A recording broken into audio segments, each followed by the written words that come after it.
that's designed to handle a very small tribe of three-dimensional breathing human beings and confuses it with all these people. So the fear of judgment is higher than it's ever been, exponentially higher than it's ever been. So I can totally understand how that gets down here. We might even update the fight or flight model to be fight, flight, freeze, and film being the alternative response. Wow. Yeah. And it's crazy how often I see this nowadays, whereas back in the day when you would start performing for someone or doing something interesting, people would, you have their attention. Wow, it'd be a social thing. Now, the second there's potential for something exciting, the first reflex, phone comes out, phone comes out, phone comes out. We are watching life through the lens of our phone.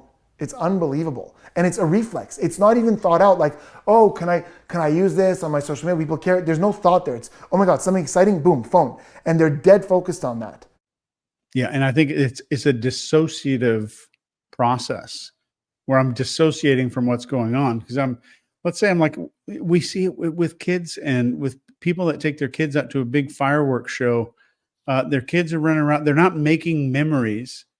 They're relying on the presence of a movie to become the memory.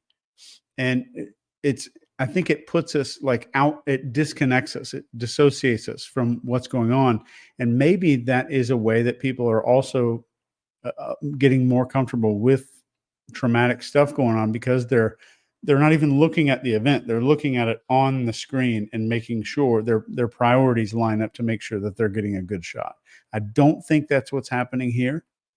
For social media, or else we would have seen this video.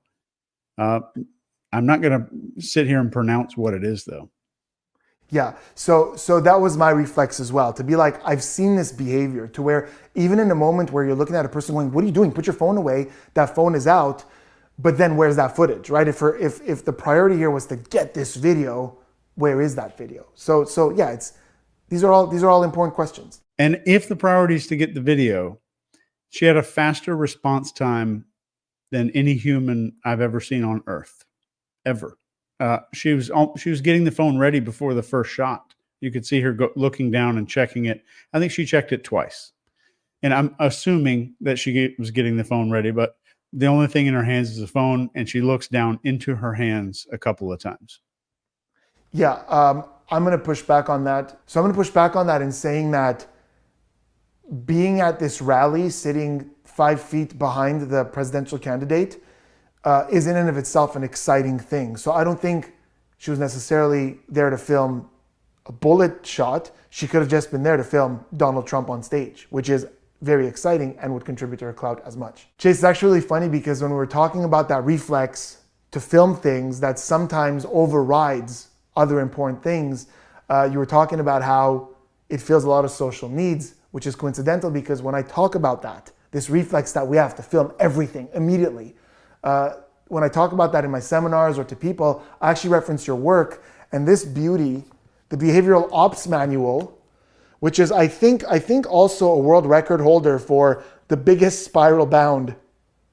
Like, where did you guys get these? Like, where did you get, there's a story behind this. Where did you get something with this circumference to bind a book? There's a